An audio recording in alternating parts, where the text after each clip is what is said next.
Gerardo, why are you here? Why am I here? At 19, I was living out of my car, making bare minimum 6K a month. To now, I have my own agency. My second month in the game made 50 grand pocket. Amazing. Tell us about yourself, man. Well, let's just go back to the womb real quick. I'm what you call a crack baby. If you guys don't know that, my mom did methamphetamine while I was in the womb. Just drug addict parents, Section 8 housing, living with family members. There was good in the struggle, don't get me wrong, but I like to say God tests his best warriors. I had a realization when I was 17. I was blaming a lot of people for my current reality, and I recognized that this higher power, whatever you guys like to think about it, I think about it as God. It wasn't that it wasn't real, it was just testing me so I could get to that next level sooner, right? And so what happened, I started getting into personal development and I started looking a lot into sales. I found this guy, his name's Andy Elliott, bald guy, passionate. And I started doing car sales at 18. It was not the industry for me. I went to do door-to-door sales in Michigan. I was selling pest control. Holy shit, I almost got shot. And then I came back. I invested into an academy for high ticket sales, $10,000 out of my American Express. And I went through this program. I'm 19 at the time. I go up to LA, take a leap of faith. I'm living at my grandma's house at the time. And I'm living out of my car now, right? And I'm making bare minimum 3 to 6K a month, barely paying for my bills, etc., etc. And so I found Mo eventually. I came down back to San Diego and then we were working together in high ticket sales. He was telling me about his brother doing day trading. We started building out this academy. We kind of parted ways. I went back into high ticket sales. And then eventually I came back on March.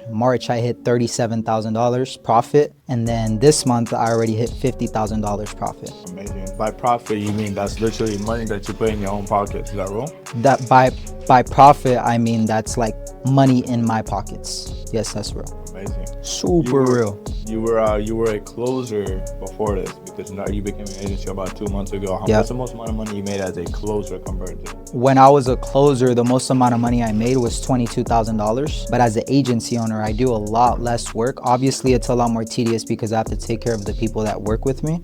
But yeah, I made a lot more money as an agency owner now. Of course, the reason why people usually make more money in any endeavor in business is because there's more responsibilities. What would you say is easier, being a closer or being an agency owner? It's a lot easier to be a closer just because there's not so much responsibility behind it. And in terms of like being an agency owner, it's like I have to make sure that my people are winning because if they're not eating, I'm not eating. If I'm not eating, they're not eating, right? So I have to make sure that everything is going down, be on top of the game in terms of like my KPIs, SOPs, just tracking all my stats, making sure that everything's going smoothly and overall that my people are winning as well. What's the best part about going from a closer to an agency owner? What's better? The best part about going from a closer to an agency owner is being in control of everything, but also like the responsibility that comes with it, right? Because yes, it's a lot more stressful, but at the same time, it keeps you busy and it maintains that purpose, if you will, right? It's like instead of focusing on just income, because that's just a given, it's more so like impact over income. Now I could focus on impacting other people's lives, knowing that no matter what, money is gonna come into my pocket, and just knowing that I could put other people in the situation with them giving me the effort that they're supposed to give me so they could become successful as well. Amazing. Now, emphasis on you could do anything in this role, but you can't do everything. Everyone knows you could go run your own agency 100%, do the whole 9-yard fulfillment and everything. What's the best part about joining Elysium and having them go handle your students? The best part about joining Elysium, having them handle my fulfillment, is it's literally a family, right? Like people get this service fulfillment all the time and they're just like, oh my gosh, the coaches are amazing, etc., etc. But overall, it's really just a family, right? Like one thing I am very heavy on is don't go and make money with people who just want to make money. You want to go make money with people who want to make money with you, and Elysium is heavily focused on ensuring that every single body wins. The only reason why you wouldn't win when you start with Elysium is simply because you quit on us. And if you're gonna come and quit, I'll tell you don't do it.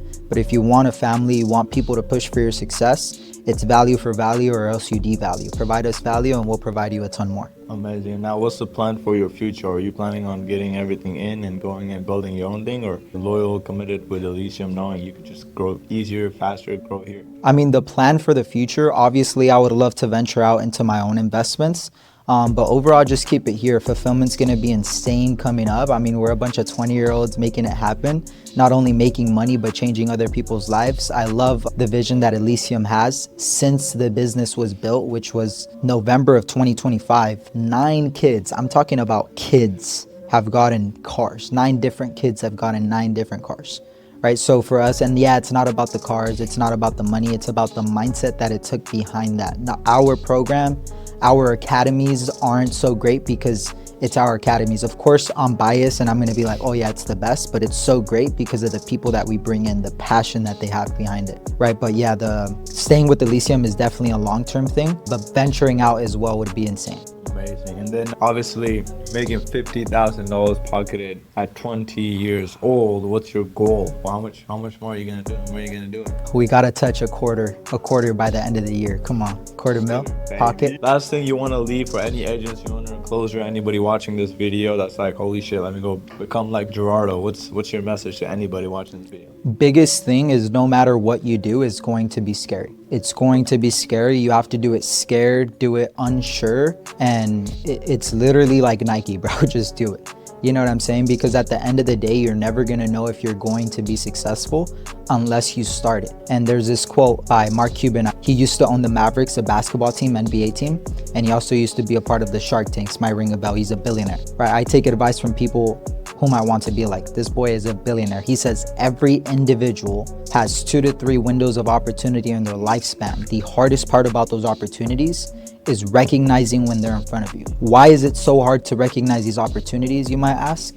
Because it's a leap of faith. It is scary. This is where you're at right now. This is where you want to be at. And then there's this invisible wall. It's called the unknown. The hardest part about getting through that wall is getting through that wall because you don't know if what's on the other side, if it's success or not. The easiest way I could put it is when you open up maps, you put a destination, it gives you 2 to 3 routes.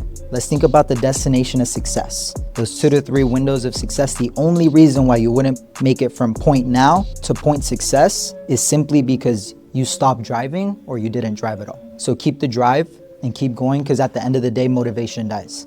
It's discipline that makes people successful. Maintaining the emotion of the current moment and prolonging it until you get to that point. That's it for me, guys. Come on, baby. Come on, baby.